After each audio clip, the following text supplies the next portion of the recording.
माननीय मेश्राम जी, ब्रिगेडियर सावंत जी, मंचावर उपस्थित असलेले सर्व प्रमुख आणि बंधू भगिनी,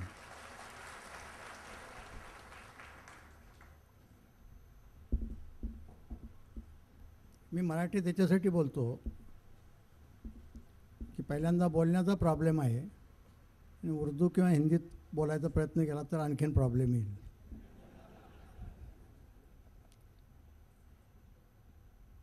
हे जे मी पुस्तक लिहिलं, मला वाटतं की सर्वांना मराठी चांगलं समजतं. हा पुस्तक लिहिण्याचा जर उद्देश आपण बघितला तर ते जे हू किल्ड करकरे, करकरे का कातिल कोण, हे जे नाव आहे हे फक्त प्रतिकात्मक आहे, सिम्बॉलिक आहे. ह्याचा अर्थ फक्त असा नाही की करकरे नावाच्या एका अधिकाऱ्याचा काही विकृत प्रवृत्तीच्या लोकांनी मारलं, एवढा मर्यादित अर्थ नाही. तर समाजात जे आदर्श आहेत त्यांना ह्या विकृत प्रवृत्ती सतत मारत आलेल्या आहेत. समाजातील सत्य जे खरं किंवा ट्रुथ आहे ते कायम मारत आलेले आहेत, हे दाखवण्याचा प्रयत्न मी केलेला आहे. आणि त्यामध्ये मग ह्या सर्वाची सुरुवात कुठून झाली आणि जातीय दंगा जो आपण हिंदू मुस्लिम जातीय दंगा म्हणतो, ही काय फार जुनी गोष्ट नाही. ही गेल्या फक्त 100-125 वर्षातील घटना आहे. आणि यामध्ये मुस्लिम हे फक्त गळाल्या लावलेल्या माशाप्रमाणे वापरलं गेलं आहे. हा खरा वाद जो आहे हा ब्राह्मण्यवाद्यांनी, मी ब्राह्मण शब्द वापरलेला नाही, ब्राह्मण्यवादी हा शब्द वापरलेला आहे. कारण सर्वच ब्राह्मण्यवादी असतात असं नाही. ब्राह्मण्यवादी एक विकृत प्रवृत्ती आहे. कारण ब्राह्मण जर असतं तर करकरे स्वतः ब्राह्मण होते. आमच्या पुस्तकाचा हिरोच ब्राह्मण आहे. तर ब्राह्मण आणि ब्राह्मण्यवाद हा फरक समजून घ्या. आणि ह्या ब्राह्मण्यवादी प्रवृत्तीने आपलं समाजावरील भारतीय समाजाला त्यांनी कित्येक वर्ष, शेकडो वर्ष अज्ञानात ठेवून, गुलामगिरीत ठेवून त्यांचं सामाजिक, आर्थिक, शैक्षणिक सगळ्या बाबतीत त्यांना मागासलेपणा ठेवला होता आणि आपलं वर्चस्व समाजावर ठेवलं होतं. 19व्या शतकाच्या शेवटी महात्मा फुले, रामस्वामी पेरियार, नारायण गुरु असे काही समाजसेवक पुढे आले. त्याच्यानंतरच्या काळात शाहू महाराज, बडोद्याचे गायकवाड सरकार, डॉक्टर आंबेडकर, हे त्यानंतरच्या काळात ह्या सर्व लोकांनी सर्व बहुजन हिंदूंना जागृत करण्याचा प्रयत्न केला आणि त्यांना दाखवलं की तुमच्या मागासलेपणाला हे फक्त 2-3% लोक जबाबदार आहेत. आता तुम्ही जागे व्हा, शिका आणि तुमची प्रगती करा. हे ज्यावेळी जागृती व्हायला लागली सर्व हिंदूंच्या मध्ये, त्यावेळी शेकडो वर्षापर्यंत ज्याने आपली सत्ता गाजवली होती त्या ब्राह्मण्यवाद्यांना अशी भीती वाटू लागली की हे ब्रिटिश जर उद्या इथून गेले तर हे सर्वसामान्य हिंदू आपल्याला सोडणार नाहीत आणि हे आपला सूड उगवतील. ह्या भीतीपोटी त्यांच्या मीटिंग व्हायला लागल्या आणि पुण्यातल्या काही हुशार ब्राह्मणांनी ही त्यांनी युक्ती शोधून काढली आणि त्यांनी सांगितलं की यातून जर सर्वसामान्य आपल्याला वाचायचं असेल सर्वसामान्य हिंदूपासून, तर त्याला एकच मार्ग आहे, ह्या सर्वसामान्य हिंदूंना मुस्लिमांच्या मागे लावा. आणि 1893ला पहिली प्लॅन्ड, नियोजनबद्ध अशी पहिली दंगल पुण्यात घडवली आणि तेव्हापासून हा दंगलीचा सिलसिला सुरू आहे. हा इतिहास आपण समजून घेतला पाहिजे. त्यापूर्वी हे जे ब्राह्मण्यवादी लोक आज जाणून बुजून जातीयवाद करतात, जाणून बुजून भोळ्या बाबड्या हिंदू समाजाचे गैरसमज करून देतात, ज्यावेळी मुस्लिमांचं राज्य होतं त्यावेळी हेच ब्राह्मण्यवादी त्यांच्याच दरबारात बसून त्यांचा कारभार करत होते.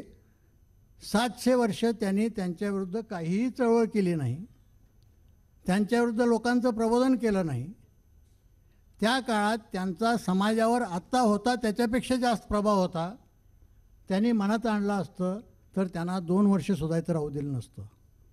पण त्यावेळी स्वतःच्या स्वार्थासाठी ते त्यांची चमचेगिरी करत राहिले आणि ज्यावेळी त्यांच्या वर्चस्वाला धोका निर्माण झाला त्यावेळी त्यांनी जातीय दंगली केल्या.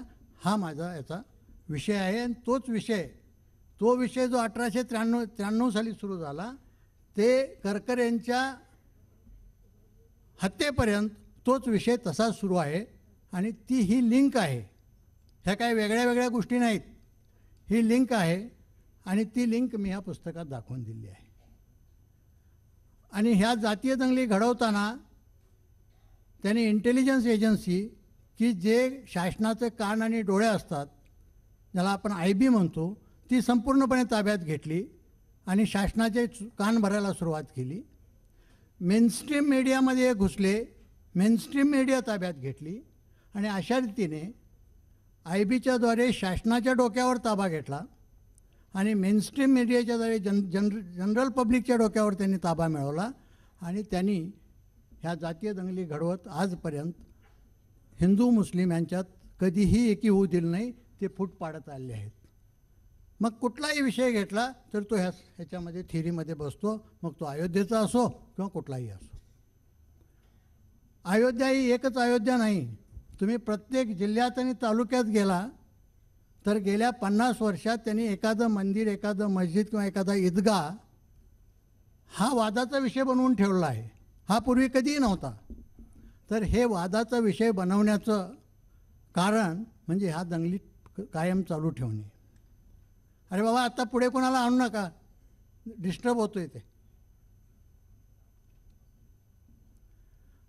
आणि अशा दंगली सतत वाढत गेल्यानंतर ज्यावेळी लोकांना वाटायला लागलं की ही त्यांची चाल लक्षात यायला लागली, त्यावेळी त्यांनी आपली स्ट्रॅटेजी किंवा आपला डाव बदलला आणि नंतर ते दहशतवादाचा त्यांनी बाऊ उभा केला. दहशतवादाचा बाऊ उभा करण्यामध्ये सुद्धा IB आणि मेनस्ट्रीम मीडिया यांची साठगाठ आहे, हे आपण लक्षात घेतलं पाहिजे. आपण 5-6 वर्षापूर्वीची जर वर्तमानपत्र पाहिली, त्या वर्तमानपत्रात दररोज किंवा आठवड्यातून कमीत कमी 3 वेळा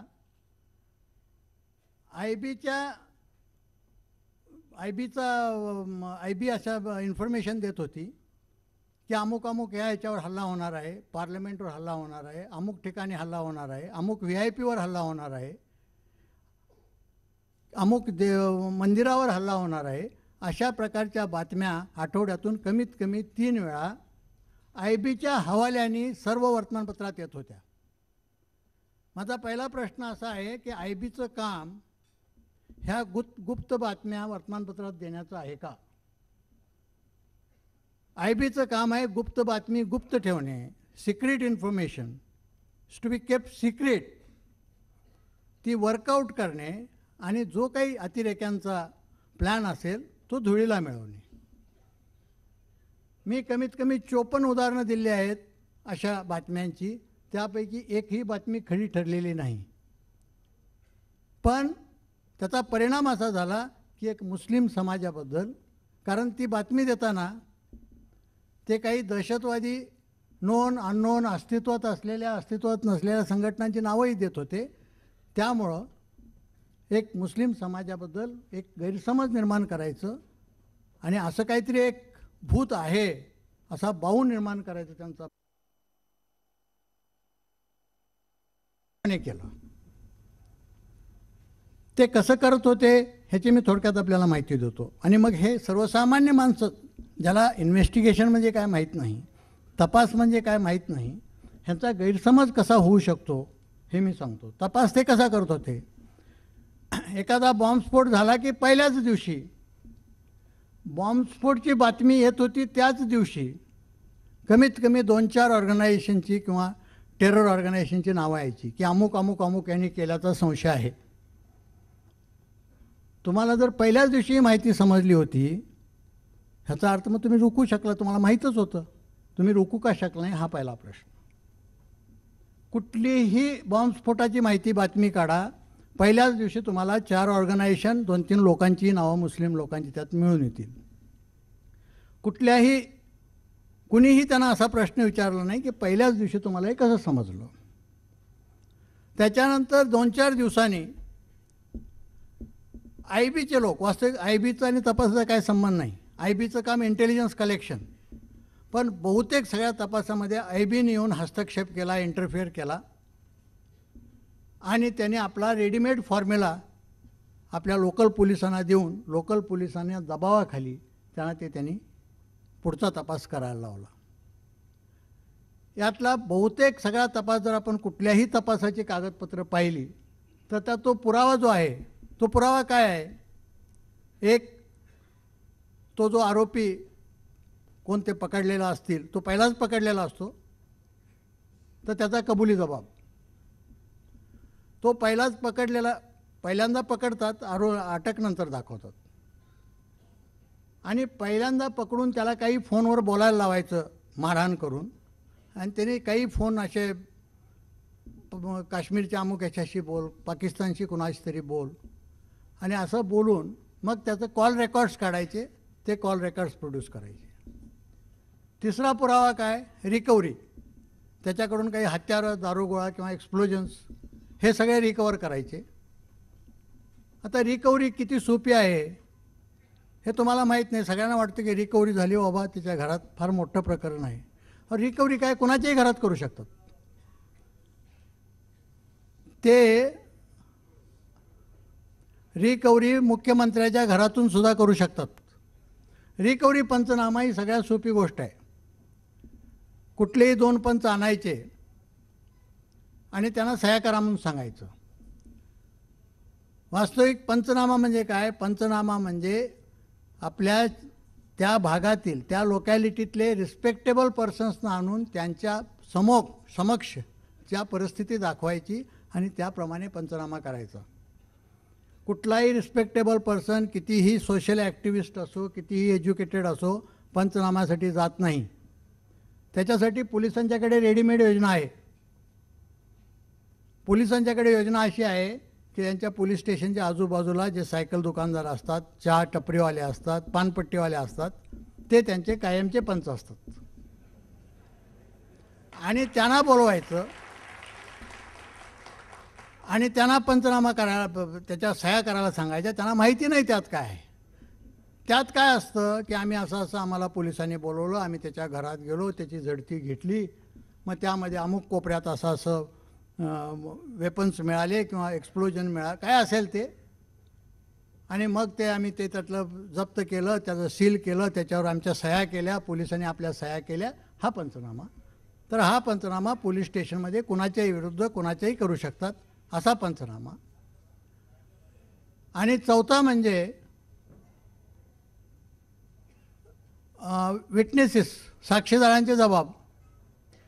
साक्षीदारांचे जबाब ही फार सोपी गोष्ट आहे, कारण साक्षीदारांच्या जबाबावर, गुन्ह्यामध्ये जे साक्षीदारांचे जबाब घेतात त्याच्यावर कायद्याप्रमाणे त्याची सही घ्यायची नसते. कायद्यानेच बंदी आहे सही घ्यायला. म्हणजे पोलीस जे तयार करतील ते स्टेटमेंट. तुम्ही म्हणाल की सही नाही, मग कसं स्टेटमेंट? कायद्याप्रमाणे गुन्ह्याच्या तपासातल्या स्टेटमेंटवर सही करायचीच नसते. मग हे कोर्टापुढे ज्यावेळी जातं त्यावेळी कोर्टापुढे काय असतं? एक त्याचा कबुली जबाब असतो, दुसरा पंचनामा असतो, तिसरं कॉल रेकॉर्ड्स असतं, चौथं 2-3 ह्याचे स्टेटमेंट्स असतात. आणि ही बातमी वर्तमानपत्रात आल्यानंतर सगळ्यांना वाटतं की बाबा एवढा मोठा पुरावा आहे तर काहीतरी भानगड आहे. मग अशा प्रकारे कोर्टालाही वाटतं की बाबा एवढा पुरावा आहे. वास्तविक कोर्टाने अशा महत्त्वाच्या बाबतीत ह्याच्या थोडंसं पलीकडे जाऊन काही बाबतीत खात्री करणं आवश्यक आहे, पण कुठल्याही कोर्टाने ह्याची खात्री केली नाही. आणि जसे पोलिसांनी मागितले त्याप्रमाणे त्यांनी पोलीस कस्टडी रिमांड दिले. एकाच प्रकरणी 10 वेगवेगळ्या ग्रुपना दिलेलं आहेत. उदाहरणं तुम्ही जर हैदराबादची केस बघितली किंवा बऱ्याच केसेस बघितल्या तर एकाच प्रकरणी पहिला एक ग्रुप आणला त्यांना 2 महिने, दुसरा ग्रुप आणला त्यांनाही 2 महिने रिमांड, असे रिमांड देत गेले. आणि हा सिलसिला जवळजवळ 3-4 वर्ष चालू राहिला. त्यामुळं सर्वसामान्य जनतेची समजूत अशी झाली की असा मोठा काहीतरी टेरर ग्रुप आहे तो स्फोट घडवतो, तो देशद्रोही आहे, आतंकवादी आहे आणि त्यांना ते देशाच्या विरुद्ध काहीतरी करण्याचा त्यांचा इरादा आहे. करकरीच्या विरुद्ध एवढे लोक का गेले? तर करकरींनी पहिल्यांदा अरे वा आता दरवाजा बंद करून घ्या ना, बंद करा, आता कोणाला येऊ देऊ नका इकडे, कमीत कमी पुढे येऊ देऊ नका.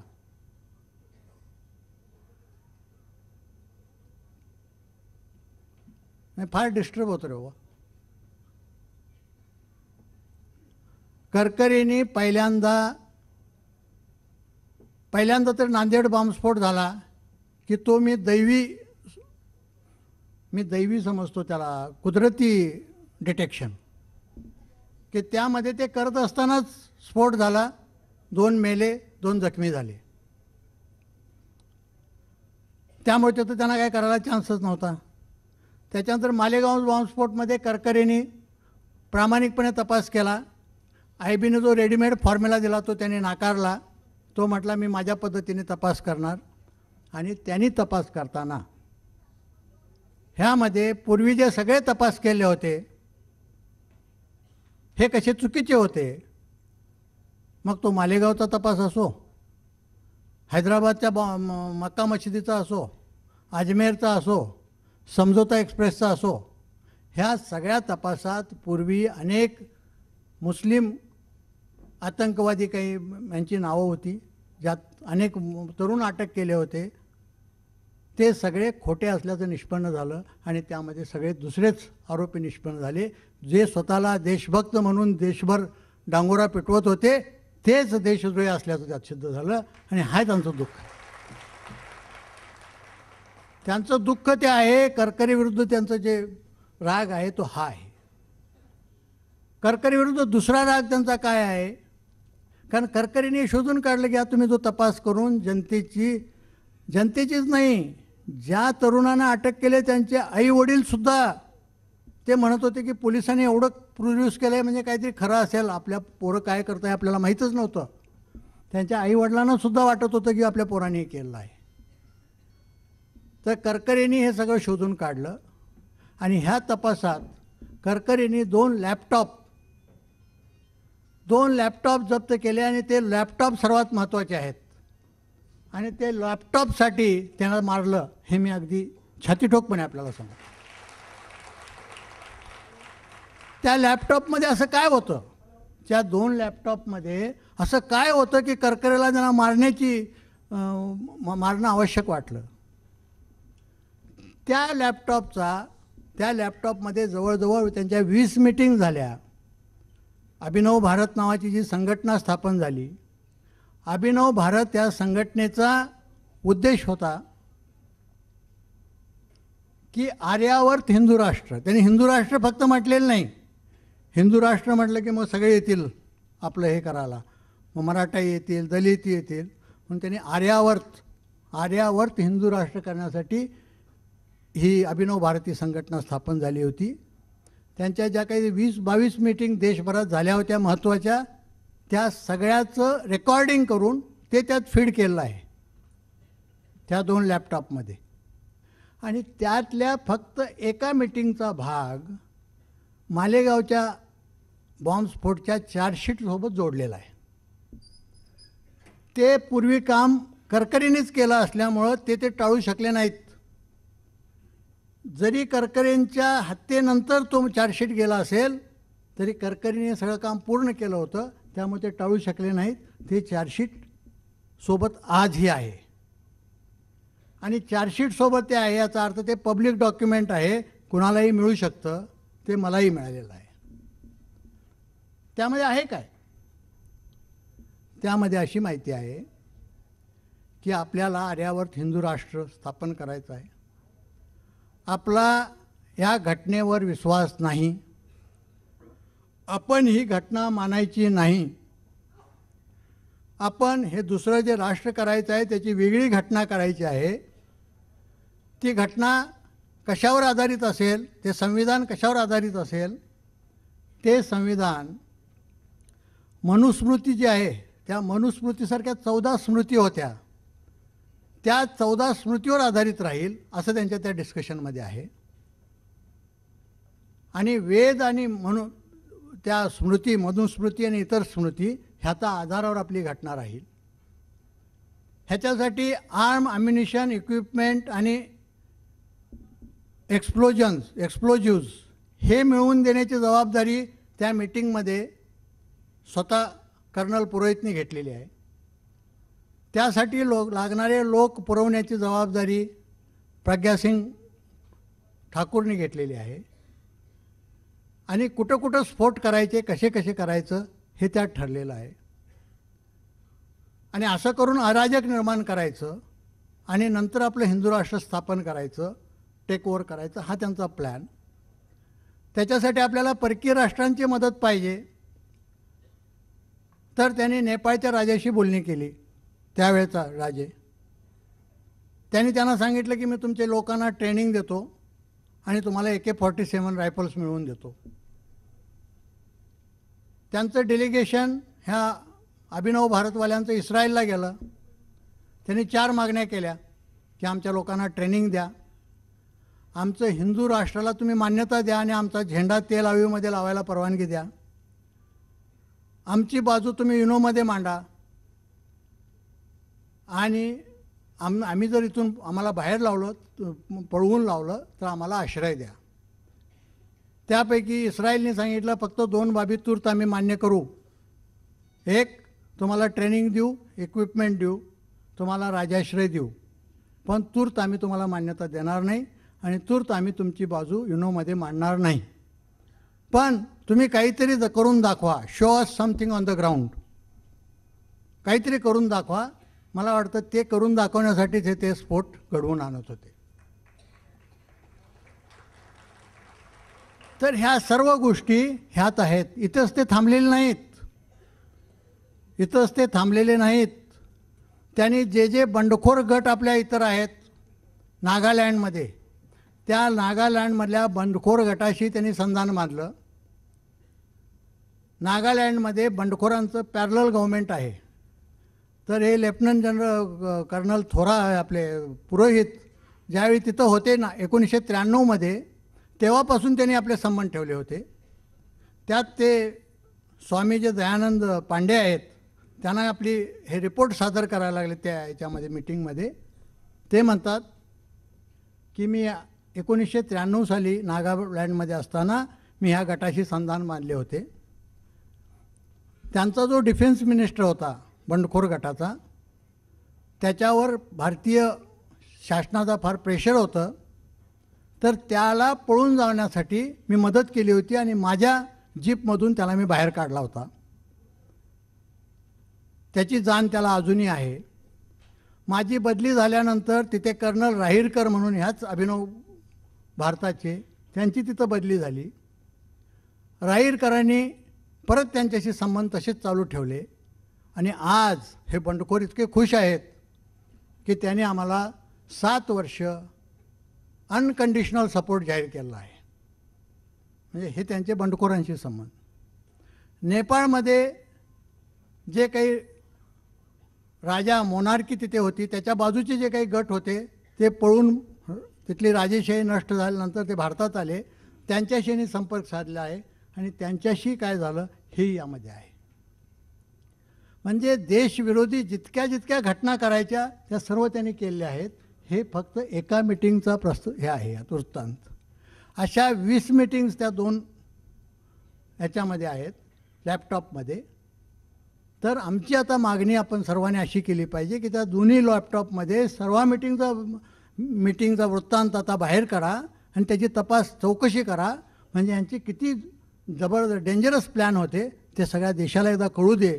आणि हे सगळे देशभक्त म्हणवणारे किती वाईट देशद्रोही होते हेही कळू दे. मग आता त्यांनी प्लॅन केला की बाबा एवढं डेंजरस काढलं आहे, हा करकरे काय ऐकायला तयार नाही. मग आता एकच मार्ग आहे करकरेला मारणंच. कारण करकरेला त्यांनी सगळे प्रयत्न करून बघितले, त्याच्यावर राजकीय दबाव आणून बघितला, तो दबला नाही. त्याच्यावर जातीय दबाव आणून बघितला, तो दबला नाही. प्रामाणिक माणूस म्हटल्यावर तो काय त्याला म्हणून मी म्हणतो त्याला, माझ्या पुस्तकात त्याला भारतरत्न ही पदवी द्यावी अशी मी हे केली आहे. कारण करकरेंनी जर हे केलं नसतं तर 10-1 वर्षात आपली घटना कुठल्या कुठे गेली असती आणि आपल्याकडे आर्यावर्त हिंदू राष्ट्र म्हणजे ब्राह्मणी राष्ट्र आपल्यावर आलं असतं. म्हणून करकरेंना भारतरत्न देणं जरूर आहे. तर ज्यावेळी करकरे कुठल्याच दबावाला दबले नाही त्यावेळी त्यांना मारण्याचा निर्णय झाला. ही गोष्ट कधीची आहे? ऑक्टोबर-नोव्हेंबर 2008ची.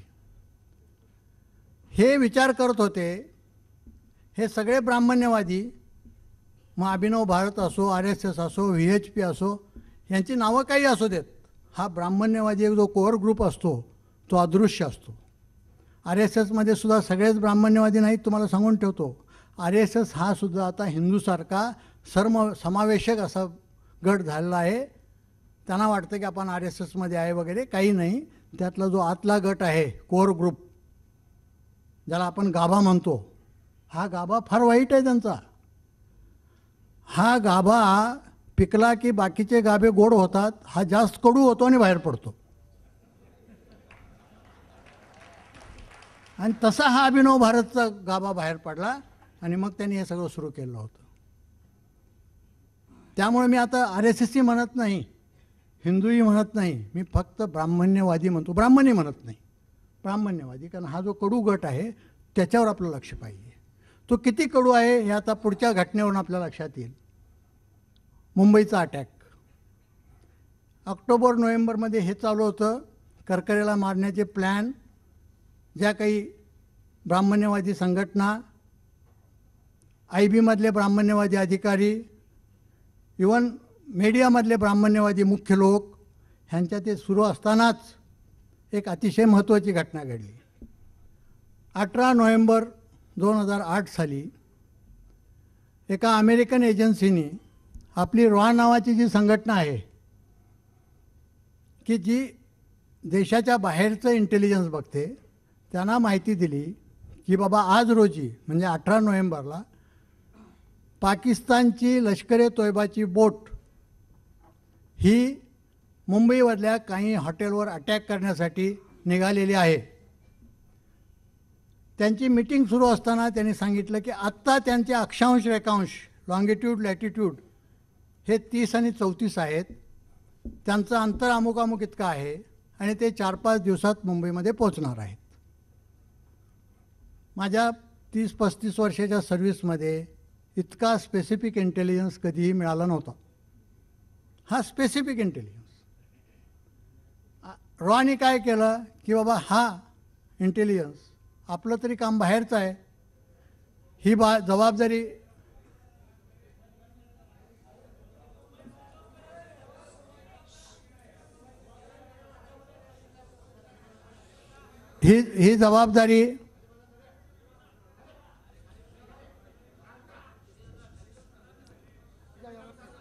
ही जबाबदारी IBची म्हणजे इंटरनल इंटेलिजन्सची आहे. म्हणून रॉनी ही माहिती IBला दिली 19 तारखेला. त्याला म्हटले की बाबा अशी स्पेसिफिक इन्फॉर्मेशन आहे, हा तुमचा विषय आहे, तुम्ही बघून घ्या. IBचं काम काय होतं? IBने ताबडतोब मुंबई पोलिसांना हे कळवणं आवश्यक होतं की बाबा तुमच्यावर हा अटॅक व्हायला लागला आहे. कारण त्याच्या आधी 2 महिने अनस्पेसिफिक अंदाजाने केलेले इंटेलिजन्स त्यांना 4-5 वेळा पाठवले त्यांनी की तुमच्यावर अटॅक होण्याची शक्यता आहे, होऊ शकेल, समुद्रमार्गाने होऊ शकेल वगैरे. पण ही स्पेसिफिक इन्फॉर्मेशन त्यांनी मुंबई पोलिसांना दिली नाही. पण रॉनी ही माहिती देताना अनेक महत्त्वाची गोष्ट केली होती. रॉनी ही माहिती देताना रॉ संघटनेचं काम असतं काय, बाहेरच्या ज्या अतिरेकी संघटना असतील त्यांच्यावर लक्ष ठेवणं आणि त्याच्यात आपली माहिती घुसवणं माहिती. तर त्यांनी काय केले होते, 35 मोबाईलचे सिम कार्ड LETमध्ये आपल्या बातमीदारामार्फत घुसवले होते. तर ही माहिती देताना रॉनी ती माहिती त्यांना दिली की हे 35 नंबर आहेत, ते त्यांच्याकडे आहेत, ते त्यांनी वापरण्याची शक्यता आहे, ते तुम्ही ऑब्झर्वेशन खाली ठेवा. IB कुणाचे फोन ऑब्झर्वेशन खाली ठेवले. जरा त्यांना संशय आला की लगेच ऑब्झर्वेशन खाली ठेवतात. परवा तरी तुम्ही वाचला असेल, शरद पवारापासून दिग्विजय सिंगपासून सगळ्यांचे फोन त्याने ह्याच्याखाली ठेवले होते. अशांचे जर ठेवणारी ही IB, ज्यांना स्पेसिफिक माहिती मिळाली होती की हे फोन LET वापरते आहे आणि त्यांचं जहाज येतं, ते म्हणतात की आम्ही विसरलो. आणि नंतर निष्पन्न झालं की त्यातले 3 फोन त्यांनी खरोखर वापरले होते. रॉचा अंदाज होता की 35 पैकी काहीतरी वापरतील, खरोखर 3 वापरले होते. आणि वापरले होते नाही तर नंतरच्या डेव्हलपमेंट म्हणून असं लक्षात आलं की ते IBने ऑब्झर्वेशन खाली ठेवले होते, पण त्याचा तुम्ही दुरुपयोग केला. तो कसा केला तेही मी तुम्हाला सांगतो. एक तर त्यांनी ही माहिती मुंबई पोलिसांना कळवली नाही. दुसरी, ज्यांच्या पाण्यातून यांचं जहाज येत होतं त्या वेस्टर्न नेव्हल कमांडलाही कळवलं नाही. त्यांनी वेस्टर्न नेव्हल कमांडला कळवले असते तर वेस्टर्न नेव्हल कमांडनी 1 मिनिटात ती जहाज उडवून लावली असती, किंवा मुंबई पोलिसांना पाहिजे त्यांना अलगत उचलून आणून दिलं असतं. इतकी पॉवरफुल आहे आपली वेस्टर्न नेव्हल कमांड. पण यांनी त्या दोघांनाही कळवलं नाही. हे जाणीवपूर्वक कळवलं नाही. हे जाणीवपूर्वक कळवलं नाही. आणि मोबाईल ऑब्झर्वेशनखाली ठेवले, पण ते ठेवलं नाही असं नंतर सांगितलं. मग ह्यांनी केलं काय? ह्यांना इतकं जर लॉंगिट्यूड लॅटिट्यूड माहीत होतं, ह्यांना त्यांचे फोन नंबर्स माहीत होते की त्याच्यावर ते पाकिस्तानच्या आपल्या हँडलरशी संपर्कात होते, तर त्यांनी त्यांना कळवलं नाही. मग ह्या माहितीचा त्यांनी काय उपयोग केला? ही माहिती त्यांनी करकरेला मारण्यासाठी जे टपून बसलेले होते त्यांना दिली आणि त्यांना सांगितलं की बाबा रे, हे येऊन आता आपल्या हॉटेलवर अटॅक करणार आहेत, 4-5 दिवस लागतील त्यांना, तुम्ही तयारीत राहा. आणि ज्यावेळी हे येऊन ह्या हॉटेलवर 3-4 हॉटेलवर समुद्रकिनाऱ्यावरचे अटॅक करतील, त्यावेळी तुम्ही CST, कामा आणि रंगभवन लेन ह्यामध्ये तयारीत राहा. तिथे आम्ही करकरेला कसं पाठवायचं ते पाठवतो आणि तुम्ही त्याचा खात्मा करा. एक्झॅक्टली असं झालेलं आहे. एक्झॅक्टली असं झालं आहे. आणि तुम्ही सगळे लोक, करकरेला मारण्याचं काम 1.5 तासात झालं. 1.5 तासात 12 वाजता खतम केला त्याला, 12:15 वाजता. आणि तुम्हा लोकांना कुठे एंगेज ठेवलं? तिकडे 3-4 हॉटेलवर ते धाडधूड बंदुकी चालल्या होत्या. 60 तास तुम्हाला तिथे एंगेज ठेवला. आणि तोपर्यंत त्यांनी इकडे आपलं सगळं जे पुरावे होते तयार केले. आणि नंतर सगळं झाल्यानंतर काढलेले 2 फोटोग्राफ आणि 2 व्हिडिओ रेकॉर्डिंग ह्याच्या आधारे त्यांनी सगळ्या जगाला फसवून टाकलं. हे मी अथॉरिटेटिव्हली ह्यात लिहिलेलं आहे. हे मी जे आत्ता म्हटलं, ह्या आधारे राधाकांत यादव नावाचे एक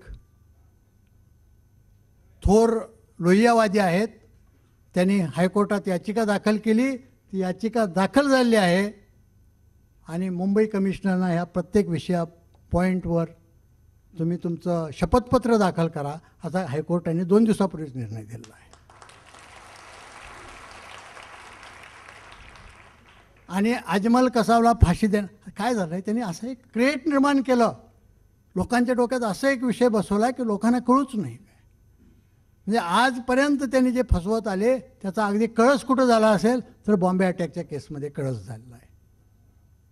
आणि ह्याची इन्क्वायरी झाली तर ह्यात खरे कोण आहेत ते सगळे निष्पन्न होतील, कारण ह्यात बऱ्याच गोष्टी अशा आहेत की ज्या जनतेपर्यंत यूज दिलेल्या नाहीत.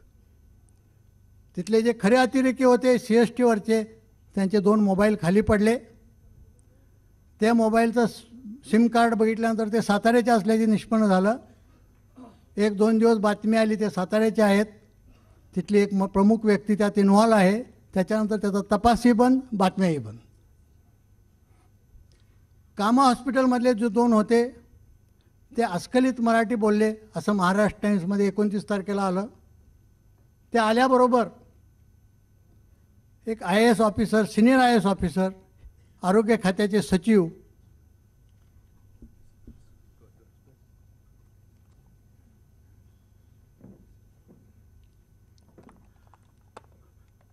ते तिथे गेले. त्यांनी खात्री केली आणि त्यांनी टाइम्स ऑफ इंडियाला सांगितलं की बाबा मी त्यांच्या त्या कर्मचाऱ्यांच्याकडे खात्री केली आणि हे खरं आहे, तुम्ही 29 किंवा 30 तारखेचा टाइम्स ऑफ इंडिया बघा, त्यामध्ये ही बातमी आहे. एक महिला आहे अनिता उदय्या म्हणून, कुळीन महिला, ती त्या बोटी ज्यावेळी आल्या अतिरेक्यांच्या त्यावेळी ती त्या बाहेर बसली होती त्या भागात. पोलिसांची थिअरी अशी आहे की 10 अतिरेकी आले, 8 बदवार पार्क तिथे उतरले ताजच्या तिथे, आणि 2 त्याच बोटीतून पुढे गेले ओबेरायकडे. ही बाई म्हणते 8 नाही उतरले, 6च उतरले. कारण ह्यांचं म्हणणं आहे की जे 8 उतरले त्यापैकी 6 हॉटेलमध्ये गेले, आपल्या नरिमन हाऊसमध्ये गेले, आणि 2 CST कामा वगैरे भागात गेले. ती बाई, त्या बाईला त्यांनी इतकं प्रेशराईज केलं, तिने शेवटपर्यंत सांगितलं 6च होते. जे हॉस्पिटलमध्ये जाऊन त्यांनी त्या 6चे प्रेत पाहिली, त्यांनी सांगितलं की हे 6 आहेत. अगदी व्यवस्थित ओळखलं.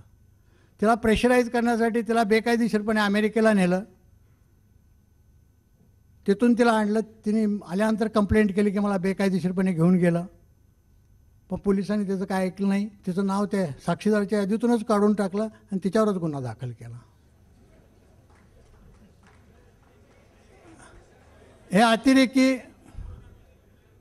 हे जे अतिरेकी होते हे 284 वेळा आपल्या हँडलरशी बोलले. हे त्याचं VVIP रेकॉर्ड त्यांना मिळालं. त्या VVIP रेकॉर्डमध्ये जे काही 284 वेळा बोलले ते या हॉटेलमधले आणि नरिमन हाऊसमधलेच सगळे बोलले. CST कामा आणि रंगभवन लेनमधले एकदाही बोललेले नाहीत. आत्ता जे निकालपत्र आलेलं आहे त्यामध्ये असं दिसतं की त्यांचं 10 तासाचं रेकॉर्डिंग केलं आहे संभाषण पोलिसांनी. त्या 10 तासात तिथले हँडलर प्रत्येकाला सांगत होते तू असं कर, तू तसं कर, तो तिकडे असा करायला लागला आहे, हा इकडे असा करायला लागला आहे, एकमेकाची माहिती देत होते. पण त्या 10 तासामध्ये त्या दोघांचा कुठेही उल्लेख नाही. तर हे सगळं गौड बंगाल आहे. सर्वसामान्य माणसांना जसं बॉम्बस्फोटामध्ये फसवत आले त्याप्रमाणे हे अतिउच्च पदावरून फसवण्यात आलं आहे. आणि हे सगळं करण्यासाठी KP रघुवंशी नावाचे जे अधिकारी होते ते कायम या ब्राह्मण्यवादी गटाशी मिळून होते, त्यांचाही फायदा घेतला. हे KP रघुवंशी ज्यावेळी त्याचे ह्याचे प्रमुख होते, कुठली संघ ATSचे, त्यावेळी त्यांनी 2005 साली ह्याच पुरोहितला आपल्या लोकांना ट्रेनिंग देण्यासाठी बोलवलं होतं. आणि 2006 साली ज्यावेळी मोठ्या प्रमाणावर स्फोटकांचा साठा औरंगाबादमध्ये मिळून आला त्यावेळी यांनीच त्या तपासासाठी परत पुरोहितला बोलवलं होतं. तर पुरोहितचे एवढे जवळ संबंध असणारे KP रघुवंशी ह्यांनाच परत ह्या तपासाचा प्रमुख केला. आणि ते सुद्धा अजून करकरेंची बॉडी तिथेच असताना, कारण त्यांना ह्या सगळ्या गोष्टी लपवून ठेवायच्या होत्या. तर हा सगळा विषय आहे. हा फार कॉम्प्लिकेटेड विषय आहे. ह्याच्याबद्दल मी पुस्तकात ऑथॉरिटेटिव्हली लिहिलेलं आहे. त्याच्यासाठी सगळे पुरावे दिलेले आहेत. ही जी सगळी मी माहिती दिली आहे काय हवेतून दिलेली नाही की तुम्ही म्हणाल किंवा कुठलं काय तुम्ही काढलं आहे. ही रॉला माहिती मिळाली, मग IBला दिली, ते टेलिफोन दिले, कुठून काढली माहिती? ही कशावर माहिती निघाली माहिती आहे का? हे झाल्यानंतर रॉमध्ये गडबड सुरू झाली. रॉचे लोक म्हटले की बाबा एवढीच त्यांना आम्ही पक्की माहिती दिली असताना हे झालंच कसं?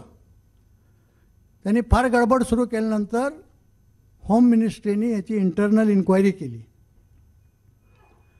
इंटरनल इन्क्वायरी करून त्यामध्ये या सगळ्या बाबी निष्पन्न झाल्या आणि त्या इन्क्वायरीचा रिपोर्ट हिंदुस्तान टाइम्स आणि इंडियन एक्सप्रेस ह्यांनी कुठून तरी मिळवला आणि त्या आधारे त्यांनी बातम्या दिल्या आणि त्या बातम्याच्या आधारे मी हे सगळं सांगतो.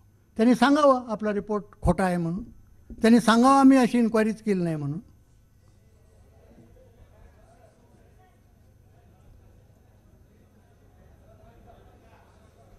अरे काय झालं? ठीक आहे. तर असा हे भानगडी आहे. ह्यामध्ये कृपया आपण, मी आता जसं बर्वे साहेबांनी सांगितलं की हा कृपया हिंदू मुस्लिम ह्या दोघांनी समजून घ्या, हा हिंदू आणि मुस्लिम यांचा वाद नाही. हे ब्राह्मण्यवाद्यांची फक्त षडयंत्र आहेत दोघांना लगडवत ठेवण्याची. ह्या गोष्टी तुम्ही लक्षात ठेवा. आणि इथून पुढे जातीयवादासंबंधी ज्यावेळी प्रश्न येईल त्यावेळी कृपया हिंदू हा शब्द न वापरता ब्राह्मण्यवादी हा शब्द वापरा, कारण ते याच्यासाठी जबाबदार आहे. हिंदू शब्द वापरला की फार खुश असतात. हिंदू शब्द वापरला की मग त्यांना वाटतं की आपोआपच सगळे आत येतात. मग त्यात दलिती आले, मराठाई आले, ओबीसी आले, ते त्यांना पाहिजे आहे. आणि त्याचं त्यांना आपल्याला जर हे करायचं असेल तर आपण ह्या गोष्टी लक्षात ठेवल्या पाहिजेत. फार वेळ झाला, पण काय ह्याच्यापेक्षा शॉर्ट करू शकत नव्हतो. धन्यवाद.